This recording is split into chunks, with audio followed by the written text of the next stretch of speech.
Hello viewer, welcome back to the practical computer classes. मेरा नाम है विकास और आज हम लोग ओ लेवल के बारे में डिटेल डिस्कशन करेंगे। ओ लेवल में आप एडमिशन कैसे ले सकते हो, डिग्री यानी जो आपका सर्टिफिकेट है वो कौन अप्रूव करता है, इसके जॉब की स्कोप क्या है और प्राइवेट जॉब की स्कोप क्या है, इस सारा वेल पास होने की क्राइटेरिया क्या है, रजिस्ट्रेशन आपके कब से लेकर कब तक वैलिड होते हैं, ये फुल डिस्कशन हम लोग आपसे करेंगे। तो पहले देखिए ओ लेवल। ओ लेवल क्या है? ओ लेवल होता है हम लोगों का, ये डिग्री देता है, ये डिग्री नाइलेट देता है। डिग्री नहीं कहिए इसको, इसको सर्टिफिकेट कहना ज़्यादा सही पड़ेगा क्योंकि ये डिप्लोमा है, डिप्लोमा कोर्स है। तो national institute of electronics and information technology ये देता है, ठीक है। अब इसमें एडमिशन लेने के पहला क्राइटेरिया समझ लीजिए। एडमिशन लेने का जो क्राइटेरिया है वो क्राइटेरिया आपका होता है कि आप 10th पास हो और ITI हो, ITI हो, ये कंडीशन है। दूसरा कंडीशन है मिनिमम आप 12th पास हो। हाँ, 12th में एक कंडीशन नहीं है कि आप साइंस से हैं, ह्यूमैनिटीज से हैं, कि आप कॉमर्स से हैं, ये इसकी ज़रूरत नहीं है। आप किसी से भी हो, आप 12th पास हो, कोई भी बोर्ड से हो आप 12th पास हो, एक, ठीक है। उसके साथ साथ आप इसको ग्रेजुएशन के साथ भी कर सकते हैं, इसमें कोई प्रॉब्लम नहीं है कि सर मेरा ग्रेजुएशन चल रहा है और हम ग्रेजुएशन के साथ इसको कर सकते हैं। हाँ, बिल्कुल कर सकते हैं। जब आप रजिस्ट्रेशन करते हैं तो रजिस्ट्रेशन के मिनिमम 6 मंथ बाद आप ऑल पेपर दे सकते हैं, या फिर मैक्सिमम इसकी ड्यूरेशन होती है 5 ईयर। 5 ईयर तक आप क्या रहेंगे, वैलिड रहेंगे। कितने ईयर तक? 5 ईयर तक वैलिड रहेंगे। ये इनके कंडीशंस हैं, ठीक। अब यहाँ पे सिलेबस की बात करें हम लोग तो सिलेबस देख लीजिए, सिलेबस क्या क्या होता है। सिलेबस में जनरली हम लोगों के 4 थ्योरेटिकल पेपर होते हैं और फिर उसके बाद क्या होता है, हम लोग को प्रोजेक्ट सबमिट करना होता है और प्रोजेक्ट में पास भी होना होता है। वो आपके पेपर कौन से हैं? Simple question paper, information technology tools and network basis, simple web designing publishing, और simple question paper programming and problem solving through a Python, simple question paper internet of things. ये आपके 4 थ्योरेटिकल पेपर होते हैं जो कि 100 marks के हैं। 100 marks का एक पेपर आपका होता है, इसमें मिनिमम आपको 100 मार्क्स लाने होते हैं, ठीक है। ये ओवरऑल 400 मार्क्स का होता है, 400 मार्क्स का होता है, ठीक है। और जो 100 मार्क्स का होता है वो 100 मार्क्स का आपका क्या होता है, प्रैक्टिकल होता है। 100 मार्क्स का और प्रैक्टिकल होता है। थ्योरी और प्रैक्टिकल दोनों को मिला लें तो टोटल कितना हो जाएगा हम लोग का, 500 मार्क्स का होता है। थ्योरी में कंपलसरी है कि आपकी 50% से अबव होने चाहिए। थ्योरी में एक कंपलसरी है कि आपके 50% अबव होने चाहिए और आपके जो थ्योरी क्वेश्चन होते हैं वो ऑब्जेक्टिव बेस्ड होते हैं। उसके बाद आपको प्रैक्टिकल सबमिट करना होता है और उसमें क्वालिफाई करना होता है, तभी आपके लिए सर्टिफिकेट क्या होगा, इशू होगा। और इस सिलेबस में और भी देखेंगे तो यहाँ पे इसके स्कोप के बारे में थोड़ा सा और जान लें कि स्कोप क्या क्या होता है। तो स्कोप की बात कर लें, स्कोप की बात करते हैं हम लोग कि स्कोप का क्या क्या है। तो गवर्नमेंट जॉब में जो बहुत फेमस है वो है UPPCL, ठीक है, RO और गवर्नमेंट जॉब के बहुत सारे तो नहीं मगर कुछ कुछ जॉब में रिक्वायरमेंट आई जाती है, चाहे वो सुप्रीम कोर्ट का हो, हाई कोर्ट का हो। क्लर्क के जॉब में भी ओ लेवल का रिक्वायरमेंट आपको देखने को मिल सकता है और अदर क्वालिफिकेशन में कंप्यूटर लिटरेसी में हर एक जगह आप डाल सकते हैं। तो क्लर्क के जॉब में ये रिक्वायरमेंट होता है। उसके साथ साथ PSU कंपनियों में भी अगर कोई भी बड़े बाबू और ये सब क्लर्क का PSU कहने का मतलब होता है पब्लिक सर्विस यूनिट। PSU कंपनियों में भी इसका रिक्वायरमेंट आता रहता है। लगभग जो नवरत्न और महारत्न कंपनियाँ आप काउंट करते हैं उसमें भी आता रहता है। प्राइवेट जॉब का तो स्कोप आपका ही रहेगा, अगर स्किल है तो प्राइवेट जॉब तो डेफिनेटली है कि मिल ही जाते हैं। तो और प्राइवेट जॉब में आपके पास अच्छा खासा अगर इस सिलेबस में जो सर्टिफिकेशन आप जो आप छोटे छोटे कोर्स करते रहते हैं, ये है वो है, पहली बात कि वो गवर्नमेंट उसको अथॉरिटी नहीं देती। गवर्नमेंट जॉब के लिए आप ट्रिपल सी के अलावा जो भी हम लोग कोर्स करते हैं जो बेसिक कॉन्सेप्ट के नाम पर, तो गवर्नमेंट उसको ना के बराबर, गवर्नमेंट जॉब में एकदम बिल्कुल आप जब देखेंगे तो ना के बराबर उसका वैलिडेशन माना जाता है, जो कि कंपलसरी किया जाता है। ठीक है, और यहाँ से क्या होगा, आपको गवर्नमेंट जॉब की बहुत ही अथॉन्टिक एकदम बिल्कुल यहाँ से आपको अप्रूवल मिलता है, पहला सबसे इम्पॉर्टेंट चीज़। दूसरा है कि जो यहाँ पे आपकी डिप्लोमा कोर्स तो देता ही है, और बाकी सारे बताए हम। तो छोटे छोटे कोर्स जो आप देखेंगे इसमें सारे कोर्स आपके एक साथ मर्ज रहेंगे। जो आप वहाँ पे बेसिक कंप्यूटर के नाम पे जो भी आप सीखते हैं, या बेसिक प्रोग्रामिंग के नाम पर आप जो भी सीखते हैं, उससे कई ही ज़्यादा ये सिलेबस है, वास्ट लेवल का सिलेबस है, और यहाँ आपको बहुत कुछ सीखने को मिलेगा।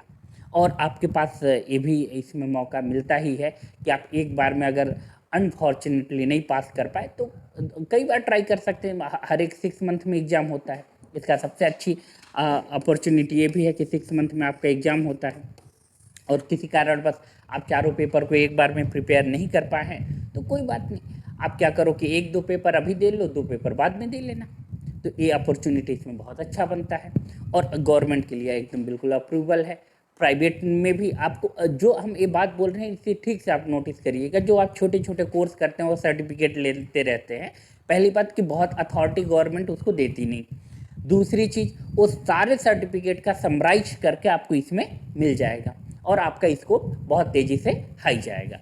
तो ये बात सीधा सीधा आप समझ लो, और आप इसके कोर्स को ध्यान से देखेंगे तो आपको कोर्स में मिल ही जाएगा। कि देखिए यहाँ पे अगर कोर्स की डिस्कशन में देखेंगे तो आपको information technology and internet basis, और web designing, publishing, program and program problem solving with Python है। फिर यहाँ पे इंटरनेट ऑफ थिंग्स है, प्रैक्टिकल है।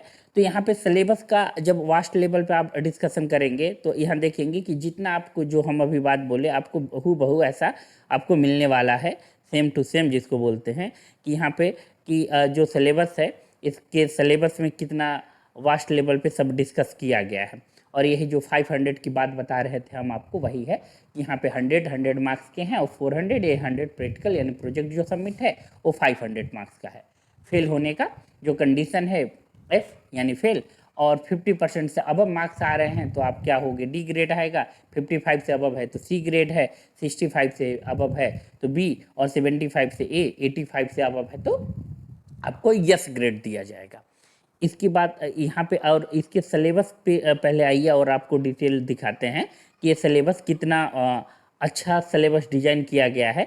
आपको कई मामलों में ये भी देखने को मिल जाएगा कि जितना सिलेबस आपके जो यूजीसी जो हमें ग्रेजुएशन की डिग्री देती है वो अच्छे से डिजाइन आपको नहीं मिलेगा, मॉडिफाई सिलेबस नहीं मिलेगा, प्रैक्टिकल नॉलेज नहीं मिलेगा वहाँ से कंपेयर टू इससे कई मामलों में आपको दिखेगा। इसीलिए हम आपको ये बात बहुत क्लियरली बता रहे थे कि R5 लिखने का मतलब है कि रिवीजन 5 है, मॉड्यूल 1 यानी पेपर नंबर 1 है।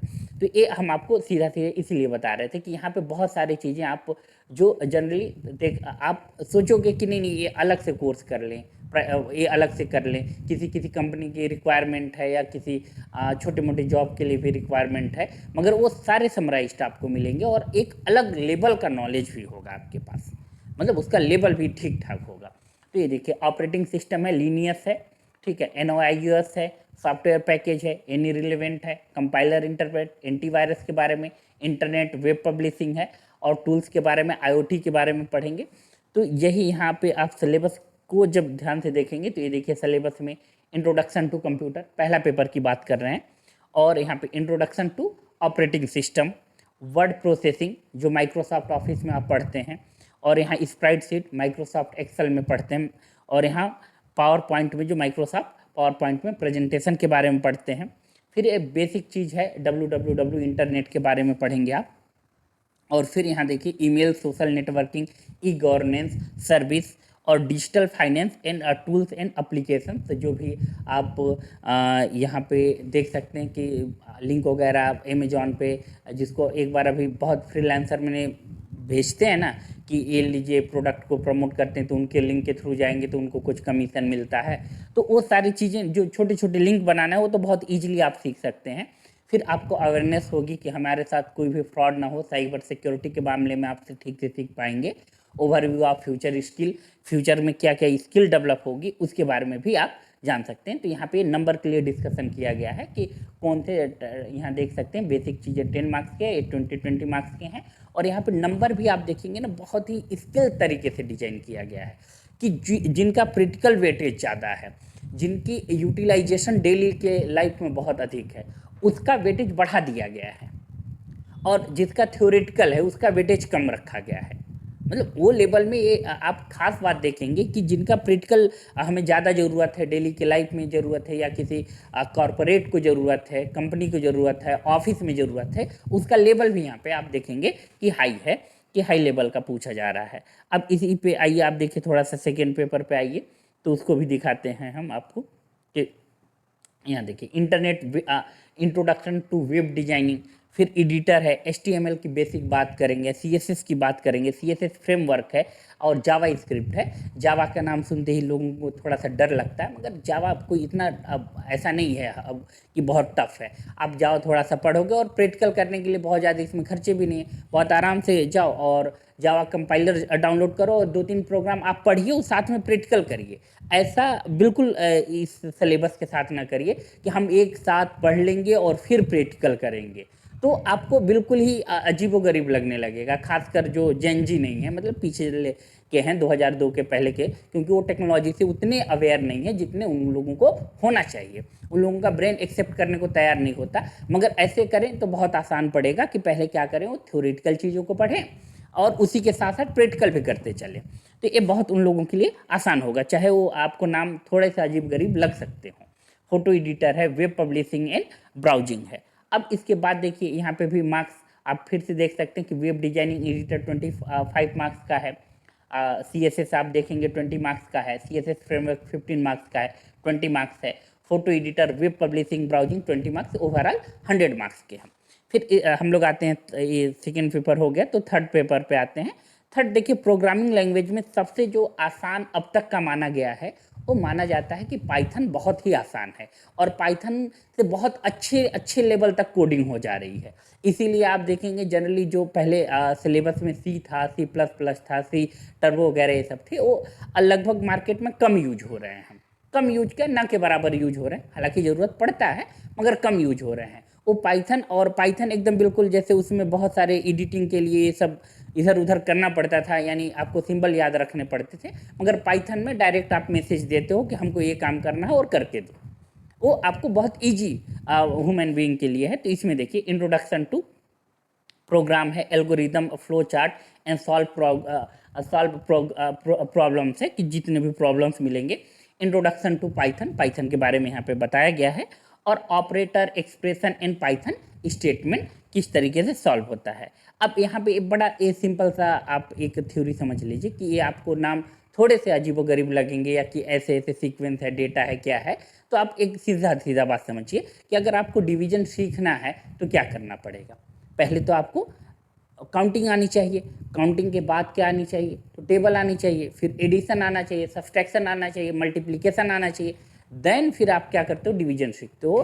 तो वैसा ही कुछ यहाँ पे है कि आप बिगिनिंग से इंट्रोडक्शन टू पाइथन सीखोगे आप, और operator, expression in Python statement, मतलब एक सीक्वेंस है, बीच से आप नहीं सीख सकते। यही गलती करते हैं क्योंकि एक दूसरे से ना पूरा पूरा रिलेटेड है, एक के बाद एक है, तो बीच से सीखने का प्रयास करते हैं बहुत लोग पाइथन। तो उन लोगों को प्रोग्रामिंग डर लगने लगता है कि नहीं नहीं प्रोग्रामिंग बहुत कॉम्प्लिकेटेड है, हमसे नहीं होगा, ऐसा लोगों का स्टेटमेंट है। मगर आप एक सीक्वेंस से सीखेंगे तो बहुत ज़्यादा दिक्कत इसमें आने वाली है नहीं।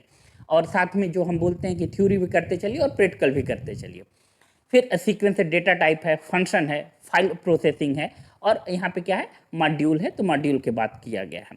अब आइए नमपाई बेसिक, ये बहुत ज़्यादा यूज आजकल हो रहा है, और टोटल मार्क्स यहाँ पे देखेंगे तो ये भी टोटल मार्क्स आपको 100 मिलेगा। और यहाँ ध्यान से देखिए, इंट्रोडक्शन 20 मार्क्स का, जो प्रैक्टिकल चीज़ें हैं उनकी मार्क्स ज़्यादा हैं। अब ध्यान से देखिए, 30, 40, 10 मार्क्स के हैं, और जो थ्योरेटिकल चीज़ें हैं उनके मार्क्स कम हैं। यहाँ पे ये भी आप नोटिस कर सकते हैं, इतना अच्छे से मार्किंग डिजाइनिंग किया गया है सिलेबस को देखते हुए। और अगला हम लोग का पेपर पड़ता है इंटरनेट ऑफ थिंग्स। तो इंटरनेट ऑफ थिंग्स इन 3 पेपरों को पढ़ने के बाद बहुत ही आसान फील होने लगता है। इंटरनेट ऑफ थिंग्स में इंट्रोडक्शन टू आईओटी एप्लीकेशन देखेंगे, ठीक है, और यहाँ पे प्रोटोकॉल, कम्युनिकेशन मॉडल, किस तरीके से डिवाइस आपस में कम्युनिकेट करते हैं उसकी बात करेंगे, और थिंग्स एंड कनेक्शन, फिर सेंसर, ऑटो सेंसर है, माइक्रो कंट्रोलर है, और यहाँ पे देखिए फिर बिल्डिंग आईओटी एप्लीकेशन है कि आईओटी से यानी इंटरनेट ऑफ थिंग्स से। इसका सिंपल सा एक एग्जांपल आप देख लीजिए, जो आज आप आर्टिफिशियल इंटेलिजेंस के बारे में जो एआई अभी तो समिट भी लगा था दिल्ली में, तो जो आप सुन रहे हैं ना वो सब आईओटी का ही देन है। वही का आप कह सकते हो अप्रूवल यानी मैक्सिमम लेवल का आप है एग्जाम्पल है। और जो आने वाले टाइम में आप क्वांटम कंप्यूटर की बात सुनेंगे वो भी आईओटी का ही एक मैक्सिमम रूप होगा, ठीक है, कि डिवाइस से डिवाइस आपस में कनेक्ट हो रहे हैं, कम्युनिकेट कर रहे हैं, और काम बहुत हमारा आसान हो रहा है। आप मतलब एक छोटा से छोटा ही एग्जांपल ये ले लीजिए कि मोबाइल में अगर आप अलार्म सेट करते हो, ये भी क्या है, इंटरनेट ऑफ थिंग का एग्जांपल है। मगर जो कार चल रहा है ऑटोमेटिक कि आप डिस्टेंस तय कर दे रहे हो और इस डिस्टेंस तक चला जा रहा है विदाउट कोई प्रॉब्लम के, तो क्या है, ये भी क्या होगा, आपका आईओटी का ही एग्जांपल है, इंटरनेट ऑफ थिंग का ही एग्जांपल है। फिर उसके बाद देखिए security and future of the IoT ecosystem में किस तरीके से काम करेगा, हमें सिक्योरिटी क्या है इसकी भी बात। और ये सबसे आप अवेयर हो तो जाहिर सी बात है साइबर फ्रॉड और ये सब जितनी भी हैं आप अवेयर रहोगे तो आपके साथ होगा भी नहीं, इतना बेनिफिट है। तो soft skill, personality and development, तो इस तरीके से आप इसको भी देखेंगे तो ये 100 मार्क्स का है, ठीक। तो 100 मार्क्स में ये देख सकते हैं आप कि किसकी वेटेज कितना है, कितनी वेटेज यहाँ पे ध्यान से देखिए। तो एप्लीकेशन ऑफ प्रोटोकॉल कम्युनिकेशन 10 है, और थिंग्स कनेक्शन 10 है, और सेंसर यहाँ पे माइक्रो कंट्रोलर भी 15 मार्क्स का है, बिल्डिंग आईओटी एप्लीकेशन 40 मार्क्स का है, फ्यूचर आईओटी 5 मार्क्स का है, पर्सनालिटी डेवलपमेंट 20 मार्क्स का है, यानी ओवरऑल ये 100 मार्क्स का है। तो आपको बेसिकली ये समझ में आ गया होगा कि ओ लेवल का स्कोप क्या है, सिलेबस क्या है, क्राइटेरिया क्या है। तो और भी ज़्यादा जानकारी जानने के लिए अगर आपको कोर्स भी ज्वाइन करना है तो नंबर पे कॉल करिएगा, और इंस्टीट्यूट में आप ऑफलाइन भी पढ़ सकते हैं, ऑनलाइन भी पढ़ सकते हैं। तो हमारे साथ जुड़े रहने के लिए और इस सिलेबस को, एजुकेशन की चीज़ों को देखने के लिए थैंक यू वेरी मच। हम आपसे फिर मिलेंगे कुछ सिलेबस के टॉपिक को लेकर। Thank you.